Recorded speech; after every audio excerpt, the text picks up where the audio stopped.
Vous allez bien, c'est Khadija Faraj. On va aborder aujourd'hui un cours qui est le premier cours de la série du module de microbiologie. J'espère que ça sera bénéfique pour vous. Et si c'est la première fois que vous regardez mes vidéos, n'hésitez surtout à s'abonner à la chaîne pour recevoir toutes les vidéos que je poste. Et vous trouverez toujours le lien de mon Instagram et de ma page médicale. D'ailleurs, le lien n'était pas fonctionnel. Maintenant, le lien est fonctionnel.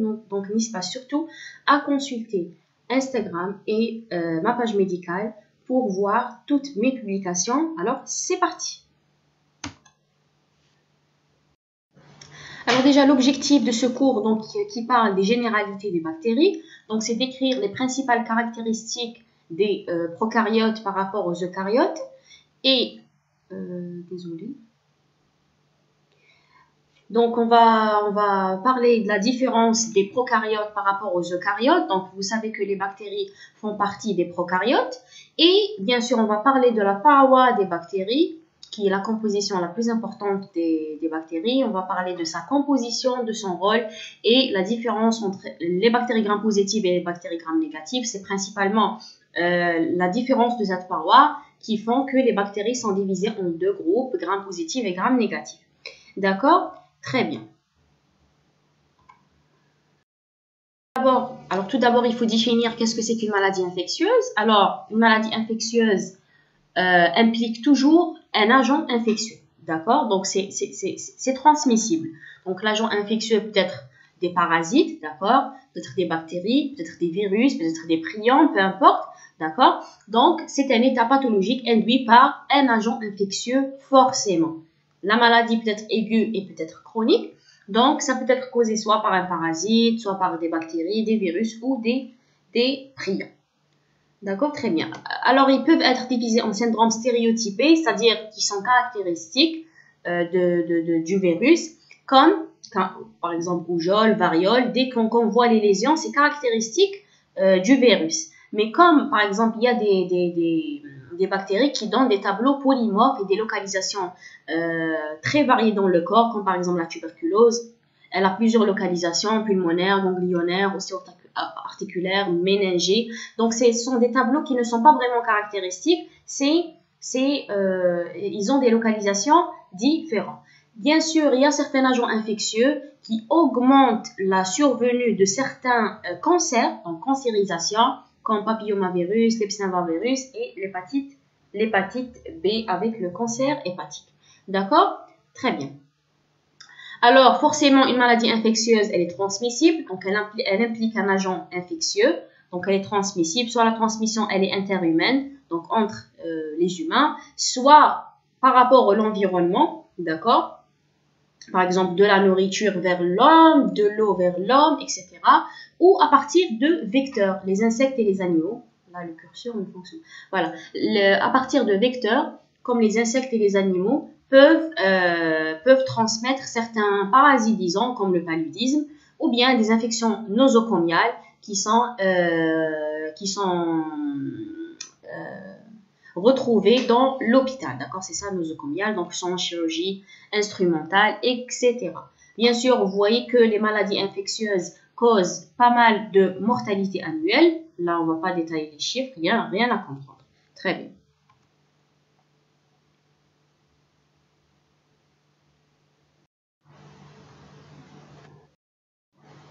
Là, qu'est-ce que c'est qu'un pathogène? Donc, une maladie infectieuse, on a déjà dit qu'elle implique un agent infectieux. C'est un pathogène, d'accord? Ce qui va causer une pathologie. Donc, c'est un organisme vivant. Ça peut être parasite, ça peut être champignon, bactéries, les nanobactéries. Là, les nanobactéries, il y a qui disent que ne sont pas vraiment un organisme vivant. Il y a qui disent que ce sont des organismes qui sont composés de cristaux et de protides. Donc, ce ne sont pas vraiment des organismes vivants. Là, les recherches sont toujours en continu. Il y a les parasites qui sont moléculaires, c'est-à-dire vraiment petits, et moléculaires, c'est-à-dire ils ne sont pas vraiment un organisme vivant comme les champignons, comme les bactéries. Un virus, il a besoin toujours d'une cellule, d'accord, d'une cellule pour se multiplier. Donc, si on considère un virus comme surtout le génome qui le contient, donc c'est pas un organisme vivant, d'accord. Il a besoin d'une autre cellule où il peut se multiplier et se diviser. D'accord? Très bien.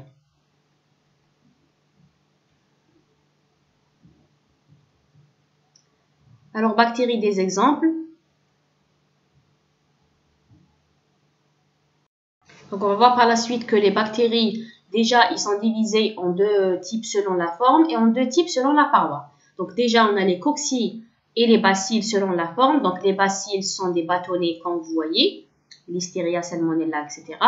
Et les cocci, vous voyez que leur forme est plus ou moins sphérique, comme le streptocoque. Coque, déjà, c'est cocci. Staphylococcus aureus ou le staphylococcus doré, d'accord, qu'on appelle aussi suppuratif, parce qu'ils donnent fréquemment des lésions suppuratives, d'accord. Donc déjà, les bactéries, selon leur forme, sont divisées en deux groupes, les bacilles et les cocci, et selon leur paroi, on va voir par la suite, ils sont divisés aussi en deux groupes, gram positif et gram négatif. Donc si on combine les deux classifications, il y a les cocci gram positifs et les cocci gram négatifs. Bien sûr, il y a les bacilles gram positifs et les bacilles gram négatifs. D'accord? C'est ça la grande classification des bactéries. Là, on ne va pas du tout rentrer dans ce détail-là. C'est vraiment historique, la classification des bactéries. Il faut savoir qu'il existe cette classification qui classe les bactéries selon règne, embranchement, classement, etc. Mais ce n'est pas du tout important. Qu'est-ce que c'est qu'une bactérie maintenant? On rentre dans le vif du sujet.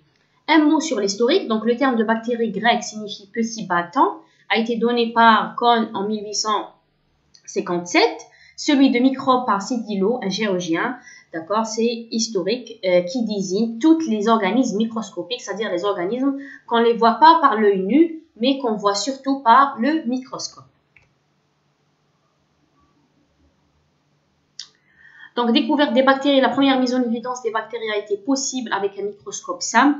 Donc, vous voyez que déjà, historiquement, la découverte des bactéries était possible avec le microscope. Alors, définition d'une bactérie, être unicellulaire. Donc, vous remarquez qu'il y a des diapos qui ne sont pas vraiment importantes, que je suis en train de zapper, d'accord, parce que c'est historique. Mais quand on rentre dans le vif du sujet, je vais me tarder un petit peu. Très bien. Alors, définition d'une bactérie. On rentre dans le vif du sujet. Donc, c'est un être déjà unicellulaire, c'est-à-dire, quand vous voyez, là, une bactérie, elle est composée d'une seule cellule. D'accord? Donc, c'est unicellulaire. De petite taille, bien sûr. On a déjà dit que ce sont des micro-organismes qu'on voit pas à l'œil nu, on voit à l'aide du microscope. De morphologie différente, c'est logique, il y a les bacilles, il y a les cocci, et qui présentent des caractéristiques propres, c'est-à-dire, désolé, ce sont des prokaryotes. D'accord? Quand on dit prokaryote, c'est bactérie. D'accord? Systématique. Quand on dit prokaryote, je répète, quand on dit prokaryote, c'est bactérie. D'accord? Les eucaryotes, c'est le tout, et les prokaryotes, c'est généralement les bactéries. D'accord? Ça, c'est un schéma qui représente les différentes composantes d'une bactérie. Alors, grosso modo, une bactérie, elle est composée d'un cytoplasme. Vous voyez, tout ça, c'est un cytoplasme. À l'intérieur de ce cytoplasme, vous remarquez qu'il y a du chromosome, d'accord? Et vous remarquez aussi qu'il n'y a pas de noyau, d'accord? Qu'il n'y a pas de noyau, qu'il n'y a pas de membrane nucléaire. Et à l'intérieur se trouve le chromosome. Le chromosome est libre dans le cytoplasme. C'est la caractéristique des prokaryotes. C'est la caractéristique qui fait la différence entre les prokaryotes et les eucaryotes. Les eucaryotes, comme nos cellules par exemple, ils ont le chromosome qui est à l'intérieur du noyau. Là, le noyau est absent. D'accord? On peut retrouver aussi des plasmides qui est seulement un ADN bicaténaire qui est circulaire généralement, qui est extrachromosomique. Vous voyez qu'il est séparé. D'accord? Il y a en jaune, ça c'est la membrane cytoplasmique. D'accord?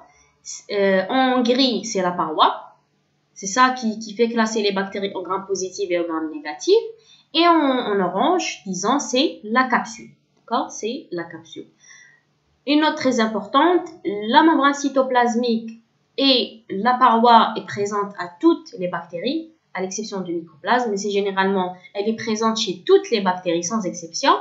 Mais la capsule, elle est facultative. On va voir par la suite les éléments qui sont constants et les éléments qui sont facultatifs. Là, la capsule, on peut la retrouver dans certaines bactéries et dans d'autres, elle est absente. D'accord? Très bien. On retrouve aussi les communs, d'accord? Et les piliers sexuels, on va les voir tout par la suite. Un flagelle pour la mobilité, ce que vous voyez en bleu. Et là, les ribosomes pour la synthèse protéique, tout ce qui est protéines de cette bactérie. D'accord? Ça, c'est grosso modo. Maintenant, on aborde les caractères distinctifs entre les prokaryotes et les eucaryotes. Quand on dit prokaryote, c'est bactéries. D'accord? Remarque très importante. Quand on dit eucaryote, c'est les autres. C'est par exemple les cellules de notre corps. D'accord? C'est les autres. Là, je ne parle pas des virus. Les virus, c'est une entité à part.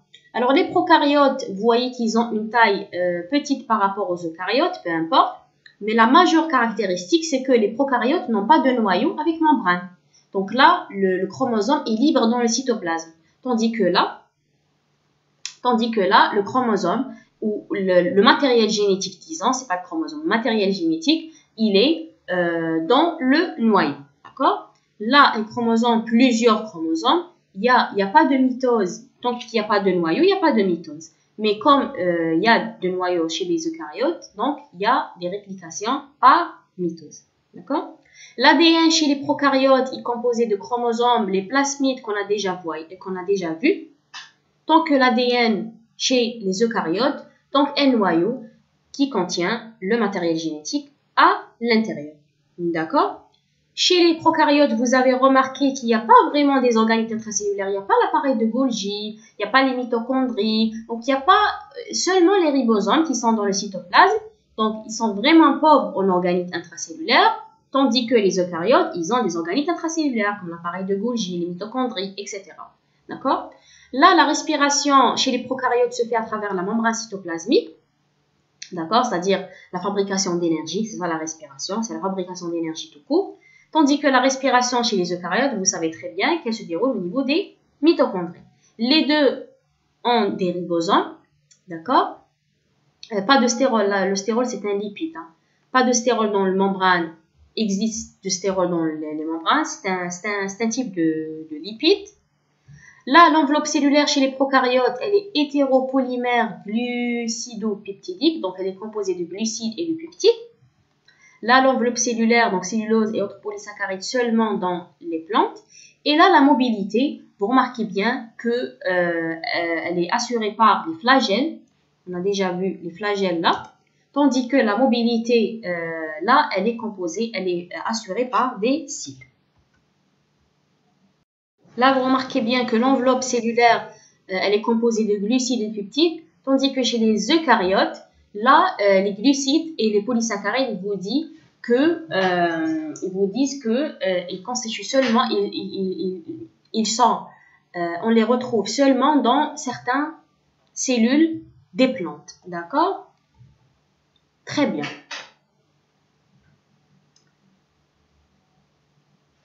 Alors là, les principaux éléments qui constituent la bactérie. On va voir les constituants du cytoplasme. D'accord? De quoi il est constitué notre cytoplasme de la bactérie.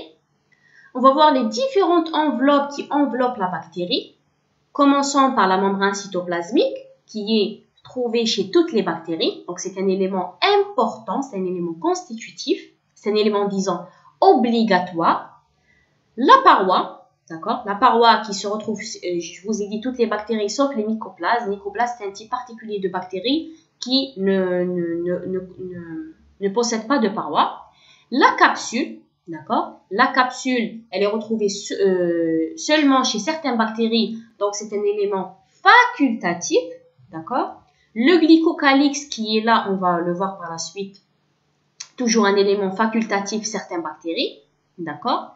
La spore bactérienne, c'est pas un élément, c'est pas un composant de la bactérie, c'est la bactérie elle-même. Tout ça, on va aller voir. Hein. C'est la bactérie elle-même qui va se transformer en spore quand les conditions de l'environnement deviennent défavorables. Et bien sûr, même la spore, cette caractéristique ou cette aptitude, disons, à se transformer en spore concerne seulement certaines bactéries. Alors maintenant, on va voir les structures constantes, c'est-à-dire les structures obligatoires. C'est-à-dire les structures, on va les voir dans toutes les bactéries, sans exception. D'accord? Ben, toutes les bactéries ont un chromosome, d'accord, et les éléments génétiques mobiles. Donc, on peut pas trouver une bactérie sans le matériel génétique. C'est pas possible. Donc, le chromosome bactérien fait partie des éléments importants ou obligatoires. Donc, que ce soit le chromosome, que ce soit les plasmides, les ribosomes et les protéines cytoplasmiques. Donc là, font partie, surtout le chromosome, fait partie des éléments obligatoires. Alors là, topologie chromosome circulaire, donc comme les plasmides, rarement linéaire, comme chromosome normal, et le nombre de chromosomes le plus souvent unique. C'est pas comme les cellules eucaryotes, ils ont plusieurs chromosomes. D'accord? Je vais zapper certains détails qui ne sont pas vraiment importants. Très bien. Là, c'est pas du tout important, c'est des planches qui n'ont rien à voir avec. Très bien. Alors, les constituants du cytoplasme, les ribosomes, d'accord? On a déjà vu dans le schéma qu'il existe des ribosomes qui flottent dans le cytoplasme. Là, les ribosomes, vous savez que leur rôle est de traduire le message d'ARN en protéines. C'est ça leur rôle. Donc, sont particulièrement présents à proximité de la membrane cytoplasmique, site de synthèse de la paroi et des protéines exportées. Très bien. Et bien sûr, il y a certains antibiotiques, on va aller voir dans le cours antibiotique. Et bien sûr, on retrouve des granules cytoplasmiques, donc des granules qui sont à l'intérieur du cytoplasme, qui sont constitués soit de polysaccharides, soit de glycogène, soit de lipides, d'accord? Ils sont typiques de certaines espèces bactériennes. Bien sûr, la membrane cytoplasmique fait partie des constituants obligatoires des bactéries, donc des constituants principaux des bactéries, donc ce n'est pas un élément facultatif, c'est un élément obligatoire qu'on retrouve chez tous les bactéries. Donc c'est une membrane trilamellaire, donc elle ressemble un petit peu à la membrane plasmique des autres cellules eucaryotes. Donc là, on retrouve deux couches phospholipides. Et bien sûr, les pôles hydrophobes qui n'aiment pas l'eau, ils sont à l'intérieur, d'accord, face à face. Bien sûr, dans cette protéine, on peut retrouver à l'intérieur de cette membrane cytoplasmique, on peut retrouver des protéines à l'intérieur. C'est tout à fait normal. Et ces protéines ont un rôle. On peut retrouver les perméases qui ont un rôle dans les échanges. On peut retrouver les enzymes respiratoires. On a déjà dit que chez les prokaryotes, la respiration, c'est-à-dire la fabrication d'énergie ou la production d'énergie. Bien sûr, c'est important à citer que les flagelles bactériens sont fixés. Donc, les flagelles bactériens prennent départ. Donc, c'est ça le flagelle. Donc, c'est ça le flagelle. Vous remarquez bien même dans le schéma, il commence à partir de la membrane cytoplasmique. Donc, le flagelle qui assure la mobilité de la bactérie, de certaines bactéries, disons, parce que c'est un élément facultatif, il prend naissance à partir de la membrane cytoplasmique. Donc, il est fixé plutôt à la membrane cytoplasmique. D'accord? Très bien. Et bien sûr, cette membrane cytoplasmique, elle peut être le site d'action de certains antibiotiques, notamment les polypeptides, les antiseptiques, etc. D'accord? Très bien.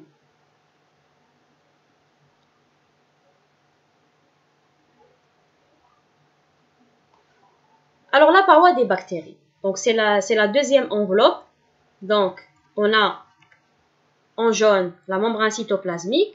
Et en plus, en extérieur, on a la paroi. Donc, la paroi aussi, c'est un élément obligatoire qui se trouve chez toutes les bactéries. On a déjà dit, à l'exception des mycoplasmes, qui est un cas exceptionnel, d'accord? Mais elle est considérée comme élément obligatoire tant que les mycoplasmes sont une exception, d'accord? Donc, c'est quoi la définition de la paroi des bactéries? C'est une enveloppe rigide qui assure l'intégrité de la bactérie. Déjà, elle est responsable de la forme des bactéries. Donc, elle constitue la forme des bactéries, que ce soit bacilles ou que ce soit cocci. Ils ont remarqué que les bactéries qui n'ont pas de paroi, ils adoptent une forme sphérique, d'accord? Tandis que les bactéries qui ont des parois, ils peuvent adopter plusieurs formes. Donc, déjà, elle intervient dans la forme des bactéries.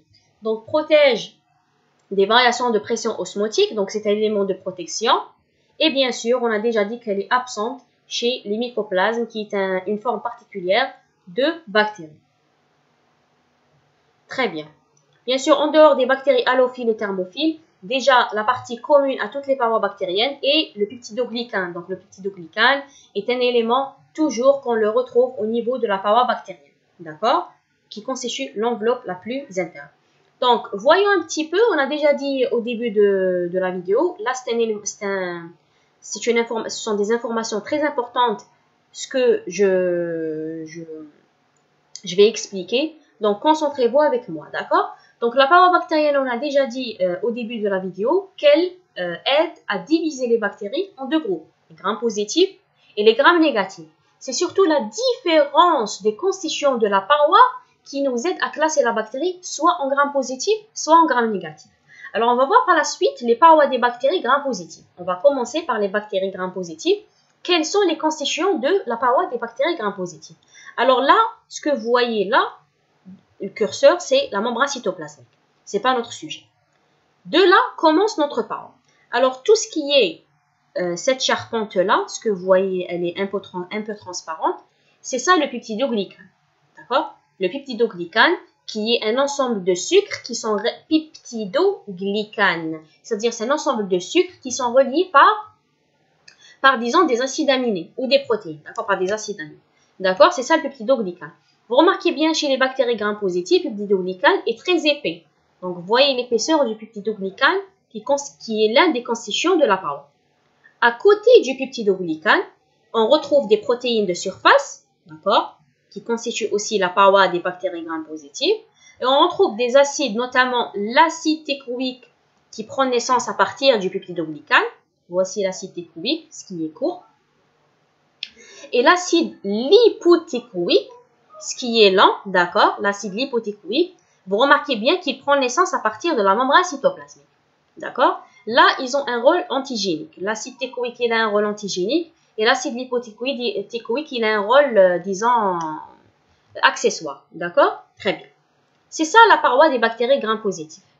Elle est constituée d'une couche épaisse de peptidoglycane, elle est constituée de protéines de surface, l'acide técoïque qui prend naissance à partir du peptidoglycane et l'acide lipotécoïque qui prend naissance à partir de la membrane cytoplasmique. Maintenant, voyons un petit peu la paroi des bactéries gram négatives pour que vous remarquez la différence entre les deux.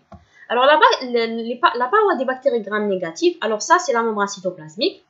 C'est ça notre sujet. Elle est constituée, vous voyez la couche biphospholipédique, d'accord? Ça, c'est une protéine à l'intérieur de la membrane cytoplasmique.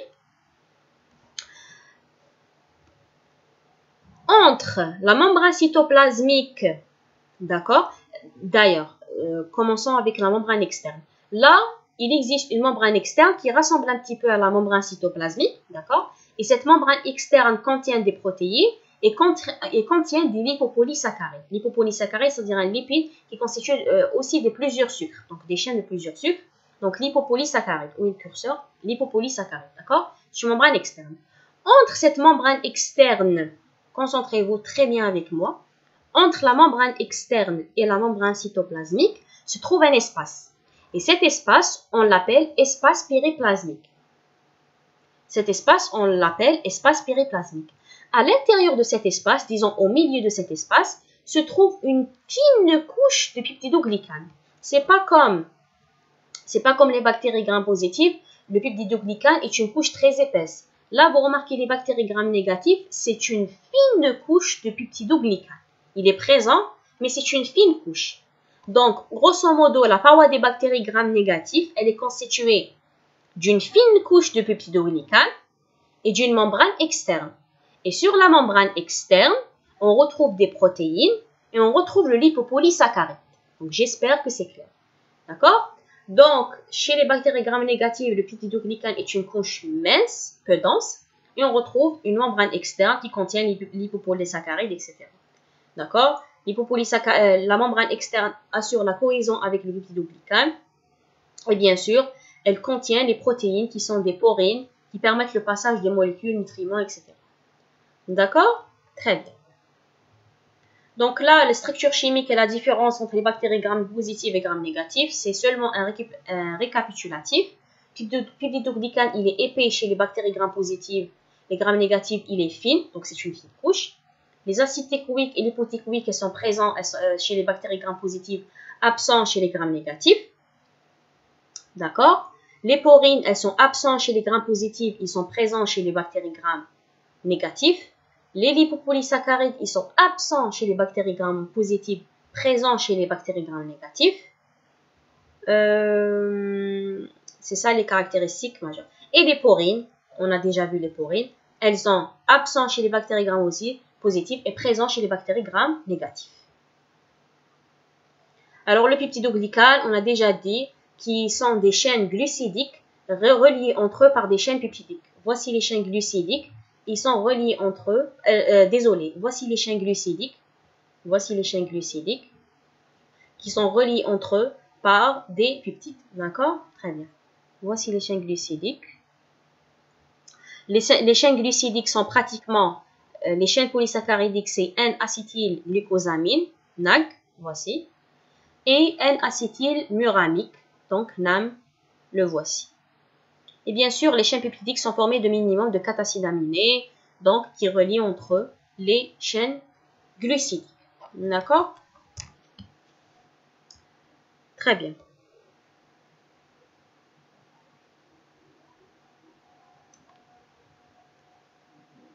D'où vient le mot gramme? On a déjà dit qu'il existe deux bactéries gram-positives, gram-négatives. D'où vient le mot gramme? Alors, Gramme, c'est un homme qu'on voyait, donc Christian Gramme. Il a fait une expérience sur les bactéries, un certain type de coloration, et il a remarqué que certaines bactéries, la coloration dans les deux types de bactéries donne des résultats différents, malgré qu'on suit les mêmes étapes que je vais vous expliquer, mais elles ne donnent pas le même résultat, d'accord? C'est pour ça qu'il a appelé les deux types de bactéries, gram-positif, gram-négatif. Et justement, cette différence de coloration, elle est due à la différence de paroi et de constitution de la paroi, d'accord? Ben, les étapes de la coloration de Gramme, suivez avec moi. Alors, les étapes de la coloration avec Gramme. Alors, on met la bactérie, d'accord? On met la bactérie, que ce soit gram-positif, gram-négatif. On met la bactérie dans un colorant qui s'appelle violet de Ginsion. D'accord? Donc, c'est le colorant basique. C'est le premier colorant qu'on utilise. Alors, dans ce cas, les deux bactéries, que ce soit gram-positif, que ce soit gram-négatif, vont se colorer en violet. C'est logique. Maintenant, il va utiliser le Lugol, c'est seulement un fixateur. D'accord? C'est seulement un fixateur pour fixer le diode, pour fixer la couleur. Donc, la couleur va rester, vous remarquez bien qu'elle reste violet chez les deux bactéries. Maintenant, la troisième étape, c'est ça qui va mettre la différence entre les deux bactéries gram-positives et gram-négatives. Dans les bactéries gram-positives, la troisième étape, c'est une décoloration. Vous remarquez, décolorisation. C'est une décoloration à l'aide de l'alcool. Alors, les gram-positifs, vous remarquez bien qu'ils restent colorés en violet. Tandis que les bactéries gram-négatives deviennent incolores, c'est-à-dire la couleur est enlevée justement par cette étape de décoloration. Pourquoi? Parce qu'on a déjà dit, revenons à la structure des bactéries gram-positives. La structure de la bactérie gram-positive, c'est une structure épaisse de peptidoglycane. Donc, vous remarquez bien, si le cytoplasme, quand on met le colorant basique, si on met, qui donne la coloration violet au cytoplasme, si on ajoute l'alcool n'arrive pas à traverser cette couche qui est épaisse. Donc là, les bactéries gram-positives restent colorées en violet. D'accord? Très bien. C'est comme une couche qui est protectrice. Tandis que les bactéries qui sont gram-négatifs, d'accord, leur couche de peptidoglycane et même la membrane externe, elle est vraiment fine par rapport au gram-positif. D'accord? Donc l'alcool arrive à traverser cette membrane et donc il décolore tout ce qui est coloré en violet. Et donc cette étape qui fait la différence, donc la décoloration, les gram-positifs restent colorés en violet et les gram-négatifs deviennent incolores. C'est ça où il a remarqué qu'il existe deux types de bactéries. Maintenant, la quatrième étape, c'est seulement une recoloration. D'accord? Si on recolore, elle va donner la même coloration. La même coloration va rester pour les gram-positifs qui est en violet. Et les gram-négatifs, tant qu'ils sont décolorés, ils vont se colorer en rose. C'est la coloration de fuchsine. Donc, c'est la coloration rose de cette couleur. Mais la coloration rose avec le violet, elle reste violet. D'accord? Donc, la différence de coloration bactéries gram-positive, gram-négative, elle est due justement à la différence de structure de la paroi.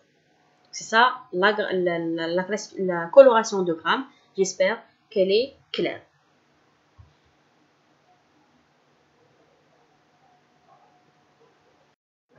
Alors, la morphologie des bactéries qui est étudiée grâce aux moyens suivants. Donc, on peut voir les bactéries grâce au microscope optique. Donc, l'état frais, on peut faire les colorer, on peut utiliser le microscope à balayage, etc. La forme, on a déjà dit qu'il existe deux formes, les coccis et les bacilles. La bactérie, quand on fait dans le milieu de culture, elle va donner des colonies. Les colonies, ils sont visibles à l'œil nu parce que ce sont des multiplications de bactéries. Donc, on peut voir l'aspect de ces colonies, pigmentation. Il faut savoir que chaque type de bactérie donne des colonies qui sont différentes. Par exemple, les colonies de la bactérie qui donne la tuberculose, d'accord, c'est des colonies qui sont beiges, d'accord. C'est ça les colonies. Et bien sûr, on peut utiliser différentes colorants pour les différentes bactéries. Donc voilà, gram positif, gram négatif. Donc les parois des grams positifs, le peptidoglycane, vous voyez le constituant majeur. Et bien sûr, chez les bactéries gram négatifs, c'est surtout les lipopolysaccharides, mais le peptidoglycane constitue une paroi qui constitue une couche qui est mince. Bien sûr, ça c'est des exemples de bactéries gram positives, donc les coques gram positives, les coques gram négatives. Donc il existe deux classifications. Selon la morphologie, on les divise en cocci et en bacilles. Et selon la coloration, on les divise en gram positif, gram négatif. Donc à chaque bactérie, il faut poser deux questions. Quelle est la forme de cette bactérie? Est-ce qu'elle est de forme bacillaire ou de cocci?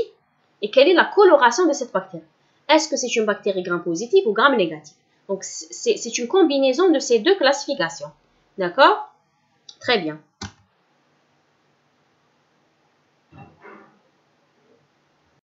Il existe aussi les bactéries dites spiralées. Donc, ils ont une forme spiralée, comme Treponema pallidum, etc. Donc, vous voyez, ils n'ont pas une forme, on ne peut pas lui donner le titre de forme bacillaire, disons. Donc, c'est une forme spécifique, c'est la forme spirale. D'accord? Comme par exemple Treponema pallidum, c'est l'agent de syphilis, bactérie non cultivable, donc c'est une forme spirale. Elle est vue avec des colorations spécifiques, coloration argentique, et avec un microscope spécifique, microscope à fond noir. D'accord? Important à rappeler cette information.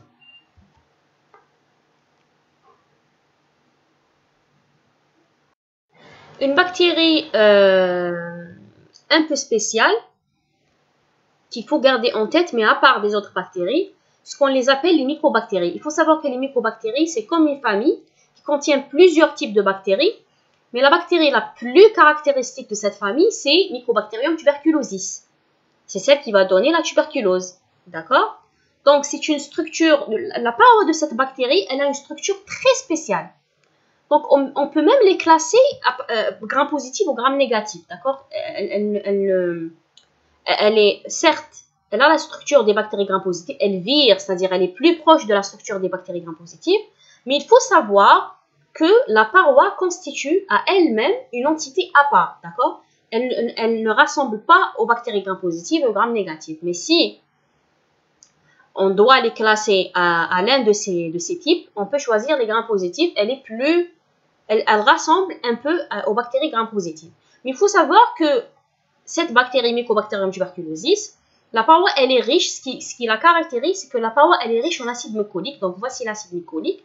D'accord? Ce qui donne une résistance, une très grande résistance à la bactérie, qu'on les appelle BAR, bacilles, acides, alcoolo-résistants. D'accord? Acido-alcoolo-résistants, bacilles, acido-alcoolo-résistants. C'est-à-dire, ils sont résistants à l'acide, ils sont résistants à l'alcool. D'accord? Une remarque très importante à dire.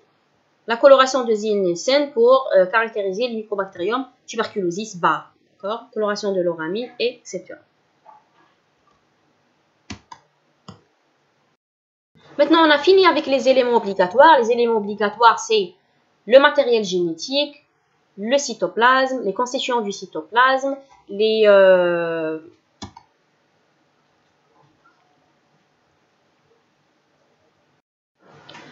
constituants du cytoplasme, la membrane cytoplasmique, la paroi. Les éléments facultatifs, quant à elles, ils sont retrouvés chez certaines bactéries et chez d'autres, on ne les retrouve pas, comme la capsule, d'accord, glycocalyx, flagelle, les pili, les spores. Donc tout ça, ce sont des constituants qu'on les retrouve seulement chez certaines bactéries, qu'on les appelle les éléments facultatifs. C'est-à-dire que ce ne sont pas des éléments vitaux, ils ne sont pas importants.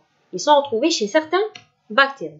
Alors la capsule, constituée d'acide polysaccharidique, elle joue un rôle dans la virulence, elle contient un certain antigène de virulence, d'accord? Très bien.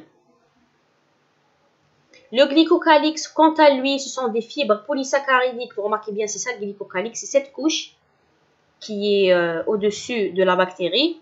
Sont des polysaccharides, d'accord, ou de polymères peptidiques extrêmement fréquents qui va entourer la bactérie, qui constitue seulement un biofilm, d'accord. Elle est responsable à l'adhésion des bactéries à des surfaces épithéliales ou à des surfaces inertes. Et bien sûr, le rôle, c'est de protéger la bactérie de la dessiccation et rend la bactérie résistante aux antiseptiques, etc. Toute couche, elle sert à la protection, d'accord. Très bien. Les flagelles, quant à elles, c'est pour la mobilité, c'est logique. Donc, responsable de la mobilité bactérienne. Donc, c'est une structure protéique complexe, d'accord, structure protéique complexe. Et vous retrouvez que dans la bactérie, on peut retrouver flagelle d'un seul côté, des deux côtés, entouré de la bactérie, tout ce que vous voulez, d'accord. Très bien. Les pili. Donc, les pili, ce sont des fines qui ressemblent aux flagelles, mais qui sont vraiment plus petits. D'accord? Plus petits, vous voyez, voici les pili. C'est ça les pili. Donc, ce sont des structures protéiques fibrillaires et rigides qui permettent l'attachement spécifique des bactéries sur des cellules qui constituent une phase essentielle de certains processus pathologiques et de virulence. Il faut savoir qu'il existe les pili communs, c'est-à-dire les pili qui assurent l'attachement, etc. Ils ont un nombre très élevé sur la bactérie. Mais il existe aussi les pili sexuels, d'accord? Si vous remarquez sur ce schéma, il existe les pili communs qui ont un nombre élevé, qui sont plus nombreux, disons, par rapport aux pili sexuels. Il existe aussi les pili sexuels. Certes, le mot sexuel, il ne représente pas la reproduction, d'accord? Le mot sexuel, c'est seulement en rapport avec le transfert du plasmide. Alors, la bactérie peut s'attacher avec une autre bactérie à l'aide de ce pili sexuel pour transférer ce plasmide, d'accord? Donc, le plasmide est mobile d'une bactérie à l'autre. Et le plasmide contient certains gènes de résistance. Donc, ce plasmide peut être transféré d'une bactérie à l'autre grâce à ce pili sexuel. Et cette étape, on l'appelle conjugaison. Cette opération est appelée conjugaison. D'accord? Très bien.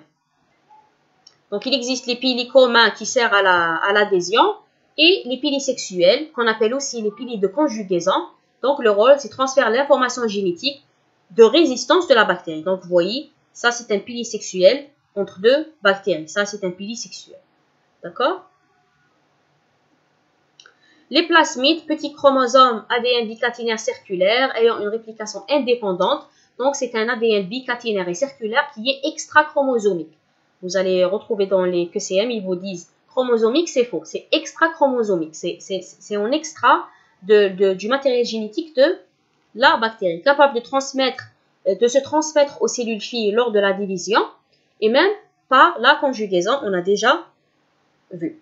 Ce plasmide, il est composé de certains gènes de virulence ou que ce soit des gènes qui vont conférer à la bactérie une résistance à certains antibiotiques.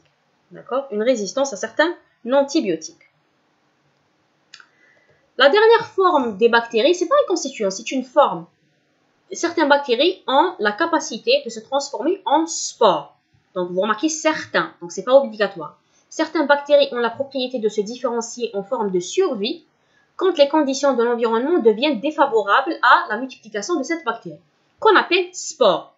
D'accord? Donc, les bactéries ont une forme qui est végétative active, mais ils ont aussi une forme inactive et non pathogène, c'est la forme sporulée. Qu'est-ce que c'est que cette forme sporulée? Donc, la sporulation, c'est seulement que la bactérie va se transformer suivant certaines étapes, d'accord? Et cette opération, pour marquer bien qu'elle prend du temps, et bien sûr, les conditions de cette étape, c'est les modifications de l'environnement, telles que l'épuisement de la matière nutritive, ou bien quand les conditions de l'environnement deviennent défavorables à la survie de la bactérie. D'accord? Donc, c'est une forme très, très résistante, même à la chaleur et au froid. D'accord? Très bien. Donc, il faut savoir que la bactérie passe par plusieurs étapes, la déshydratation du cytoplasme, la densification des structures nucléaires, etc. La formation d'une coque épaisse qui entoure la bactérie pour qu'elle se transforme en spore qui est, vous remarquez bien, hautement résistante à la chaleur. D'accord? Et bien sûr, cette spore, quand les conditions deviennent favorables, elle peut se transformer en bactérie active. D'accord? Donc, remarquez bien que la spore, elle est libérée dans le milieu extérieur et elle peut survivre, remarquez bien, des années, tellement elle est résistante. Quand les conditions deviennent favorables, elle peut redonner une cellule végétative. C'est seulement le but, c'est ça le but. C'est quoi le but si elle ne peut pas donner une bactérie active? Donc, elle peut donner une bactérie active si les conditions de l'environnement deviennent favorables. Très bien. Certaines bactéries, Clostridium botulinum, donc peut donner des spores. Donc, voici les spores des bactéries. D'accord? Très bien. Donc, c'est la fin de notre cours. J'espère que ce cours était bénéfique pour vous. On a exploré un petit peu les généralités. Mettez un petit like, bien sûr, et partagez la vidéo avec d'autres étudiants. Et bien sûr, à la prochaine.